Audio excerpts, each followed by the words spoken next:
Sans famille, deuxième partie, chapitre 4, l'inondation.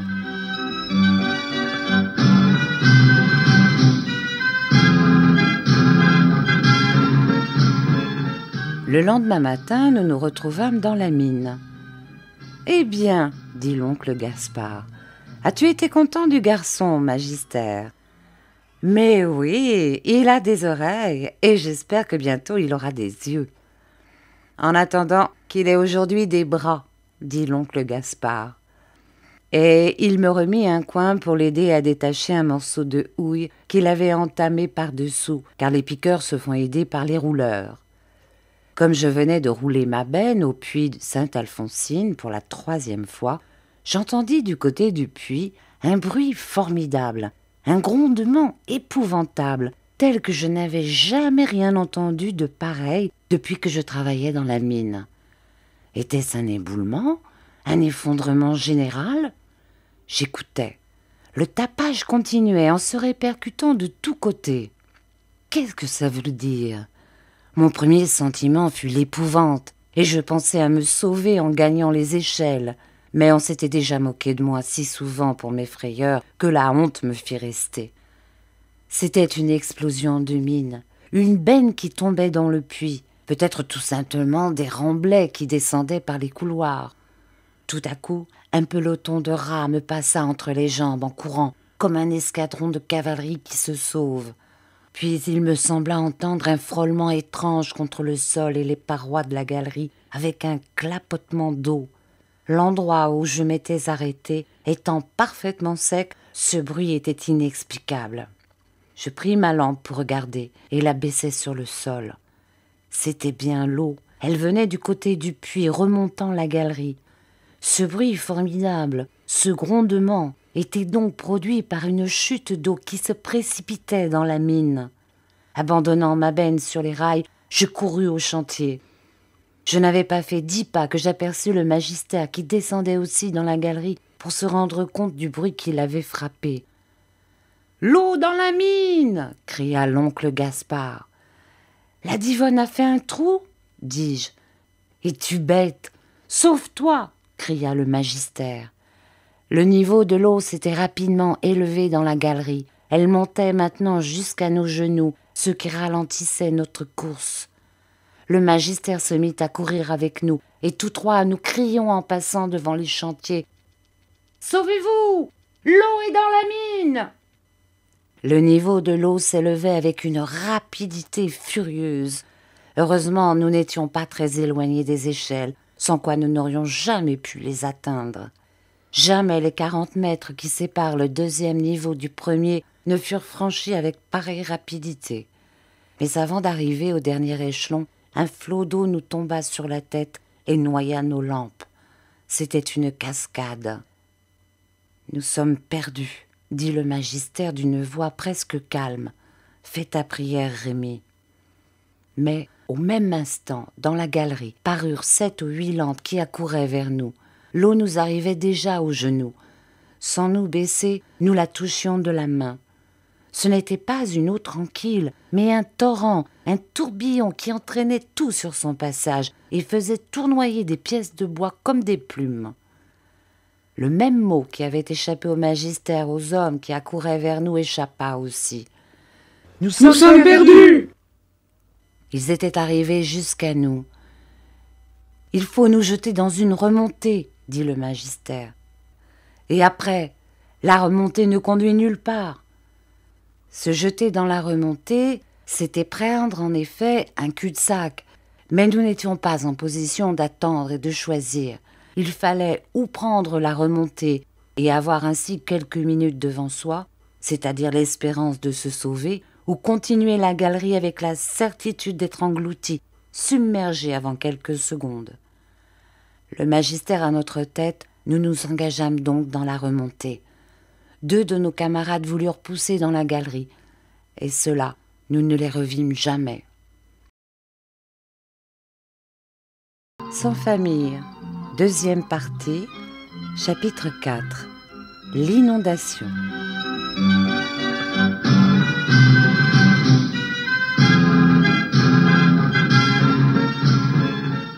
Alors, reprenant conscience de la vie, nous entendîmes un bruit qui assourdissait nos oreilles depuis que nous avions commencé à fuir et que cependant nous n'avions pas encore entendu. Des éboulements, des tourbillonnements et des chutes d'eau, des éclats de boisage, des explosions d'air comprimé. C'était dans toute la mine un vacarme épouvantable qui nous anéantit. Depuis que nous étions dans la remontée, le magister n'avait pas parlé, car son âme était au-dessus des plaintes inutiles. « Des enfants, dit-il, il ne faut pas vous fatiguer. Si nous restons ainsi cramponnés des pieds et des mains, nous ne tarderons pas à nous épuiser. Il faut nous creuser des points d'appui dans le schiste. » Le conseil était juste, mais difficile à exécuter, car personne n'avait emporté un pic. Tous nous avions nos lampes, aucun de nous n'avait un outil. « Avec les crochets de nos lampes, » continua le magister. Et chacun se mit à entamer le sol avec le crochet de sa lampe. La besogne était malaisée, la remontée étant très inclinée et glissante. Mais quand on sait que si l'on glisse, on trouvera la mort au bas de la glissade, cela donne des forces et de l'adresse. En moins de quelques minutes, nous eûmes tous creusé un trou de manière à y poser notre pied. Cela fait, on respira un peu, et l'on se reconnut. Nous étions 7, le magister, moi près de lui, l'oncle Gaspard, 3 piqueurs nommés Pagès, Compériou et Bergounou, et un rouleur, Carori. Les autres ouvriers avaient disparu dans la galerie. Les bruits dans la mine continuaient avec la même violence. Il n'y a pas de mots pour rendre l'intensité de cet horrible tapage. Les détonations du canon se mêlant au tonnerre et à des éboulements n'en eussent pas produit un plus formidable. Effarés, affolés d'épouvante, nous nous regardions, cherchant dans les yeux de notre voisin des explications que notre esprit ne nous donnait pas. Pour dominer le vacarme, nous parlions à pleine voix, et cependant notre voix était sourde. « Parle un peu, » me dit le magister. « Que voulez-vous que je dise ?»« Ce que tu voudras, parle seulement, » dit le premier mot venu. Je prononçai quelques paroles. « Bon, plus doucement maintenant. C'est cela. Bien. »« Perds-tu la tête, magister ?» dit Pagès. « Deviens-tu fou de peur? Crois-tu que tu es mort? » Je crois que l'eau ne nous gagnera pas ici, et que si nous mourons, au moins nous ne serons pas noyés. Ça veut dire, magister? Regarde ta lampe. Eh bien, elle brûle. Comme d'habitude. Non, la flamme est plus vive, mais courte. Est-ce qu'il y a du grisou? Non, dit le magister, cela non plus n'est pas à craindre. Pas plus de danger par le grisou que par l'eau qui maintenant ne montera pas d'un pied. Ne fais donc pas le sorcier. Je ne fais pas le sorcier. Nous sommes dans une cloche d'air, et c'est l'air comprimé qui empêche l'eau de monter. La remontée fermée à son extrémité fait pour nous ce que fait la cloche à plongeur. L'air refoulé par les eaux s'est amoncelé dans cette galerie, et maintenant il résiste à l'eau et la refoule. « Nous sommes donc sauvés, » dit Carori. « Sauvés? Je n'ai pas dit ça. Nous ne serons pas noyés. Voilà ce que je vous promets.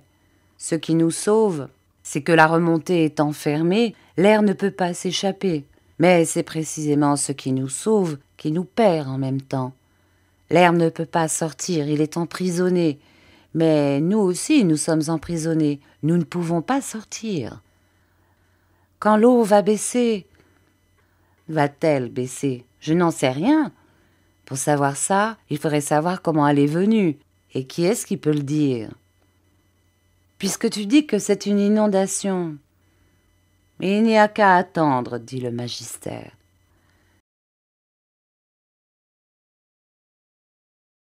Sans famille, deuxième partie, chapitre 4. L'inondation.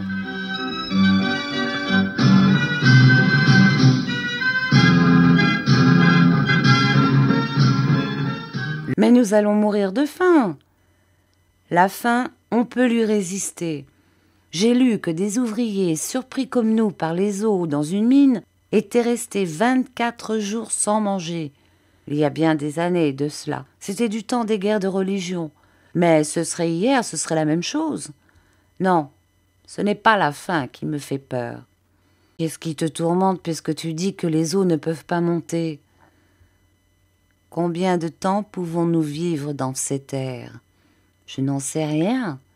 Si j'étais un savant au lieu d'être un ignorant, je vous le dirais, tandis que je ne le sais pas. Nous sommes à une 40aine de mètres sous terre et probablement nous avons 35 ou 40 mètres d'eau au-dessous de nous. Cela veut dire que l'air subit une pression de 4 ou 5 atmosphères. Comment vit-on dans cet air comprimé? Voilà ce qu'il faudrait savoir. Est-ce que nous allons apprendre à nos dépens peut-être? Le magister ne perdait pas la conscience de notre situation désespérée, et quoiqu'il la vît nettement dans toute son horreur, il ne pensait qu'aux moyens à prendre pour organiser notre défense. « Maintenant, dit-il, il s'agit de nous arranger pour rester ici sans danger de rouler à l'eau. M'est avis que le mieux est de nous creuser des paliers comme dans un escalier. Nous sommes 7, sur 2 paliers nous pourrons tenir tous. 4 se placeront sur le premier, 3 sur le second. Avec quoi creuser? Nous n'avons pas de pic. Avec nos crochets de lampe dans le poussier, avec nos couteaux dans les parties dures. Jamais nous ne pourrons. Ne dis donc pas cela, pagesse. Dans notre situation, on peut tout pour sauver sa vie. Si le sommeil prenait l'un de nous comme nous sommes en ce moment, celui-là serait perdu. Par son sang-froid et sa décision, le magister avait pris sur nous une autorité qui d'instant en instant devenait plus puissante. C'est là ce qu'il y a de grand et de beau dans le courage. Il s'impose. D'instinct, nous sentions que sa force morale luttait contre la catastrophe qui avait anéanti la nôtre, et nous attendions notre secours de cette force. Il serait évident que le creusement de ces 2 paliers était la première chose à faire. Il fallait nous établir, sinon commodément, du moins de manière à ne pas rouler dans le gouffre qui était à nos pieds. 4 lampes étaient allumées. Elles donnaient assez de clarté pour nous guider. Alors on se mit au travail. Tous, nous avions des couteaux dans nos poches, de bons couteaux. Le manche solide, la lame résistante. 3 entameront la remontée, dit le magister, les 3 plus forts. Et les plus faibles, Rémi, Carrory, Pagès et moi, nous rangerons les déblais. Le travail que nous avions à faire eût été des plus simples si nous avions eu des outils. Mais avec des couteaux, il était difficile. Il fallait en effet établir 2 paliers en les creusant dans le schiste. Et afin de n'être pas exposés à des vallées sur la pente de la remontée, il fallait que ces paliers fussent assez larges pour donner de la place à 4 d'entre nous sur l'un et à 3 sur l'autre. Ce fut pour obtenir ce résultat que ces travaux furent entrepris. 2 hommes creusaient le sol dans chaque chantier, et le 3e faisait descendre les morceaux de schiste. Le magister, une lampe à la main, allait de l'un à l'autre chantier. En creusant, on trouva dans la poussière quelques morceaux de boisage qui avaient été ensevelis là et qui furent très utiles pour retenir nos déblais et les empêcher de rouler jusqu'en bas. Après 3 heures de travail sans repos, nous avions creusé une planche sur laquelle nous pouvions nous asseoir. « Assez pour le moment, » commanda le magister. « Plus tard, nous élargirons la planche de manière à pouvoir nous coucher. Il ne faut pas user inutilement nos forces, nous en aurons besoin. » On s'installa, le magister, l'oncle Gaspard, Carrory et moi, sur le palier inférieur, les 3 piqueurs sur le plus élevé. « Il faut ménager nos lampes, » dit le magister, « qu'on les éteigne donc et qu'on n'en laisse brûler qu'une. » Les ordres étaient exécutés au moment même où ils étaient transmis. On allait donc éteindre les lampes inutiles lorsque le magister fit un signe pour qu'on s'arrêtât. « 1 minute, dit-il. Un courant d'air peut éteindre notre lampe. Ce n'est guère probable, cependant il faut compter sur l'impossible. Qui est-ce qui a des allumettes pour la rallumer ? Bien qu'il soit sévèrement défendu d'allumer du feu dans la mine, presque tous les ouvriers ont des allumettes dans leur poche. Aussi, comme il n'y avait pas là d'ingénieur pour constater l'infraction au règlement, à la demande qui a des allumettes, 4 voix répondirent « Moi ». « Moi aussi j'en ai, continua le magister, mais elles sont mouillées. » C'était le cas des autres, car chacun avait des allumettes dans son pantalon, et nous avions trempé dans l'eau jusqu'à la poitrine et jusqu'aux épaules. Carrory, qui avait la compréhension lente, et la parole plus lente encore, répondit enfin « Moi aussi j'ai des allumettes. »« Mouillées ? » ?»« Je ne sais pas, elles sont dans mon bonnet. »« Alors passe ton bonnet !» Au lieu de passer son bonnet comme on le lui a demandé, un bonnet de loutre qui était gros comme un turban turc de foire, Carrory nous passa une boîte d'allumettes. Grâce à la position qu'elles avaient occupée pendant notre immersion, elles avaient échappé à la noyade. « Maintenant, soufflez les lampes, » commanda le magister. Une seule lampe resta allumée qui éclaira à peine notre cage.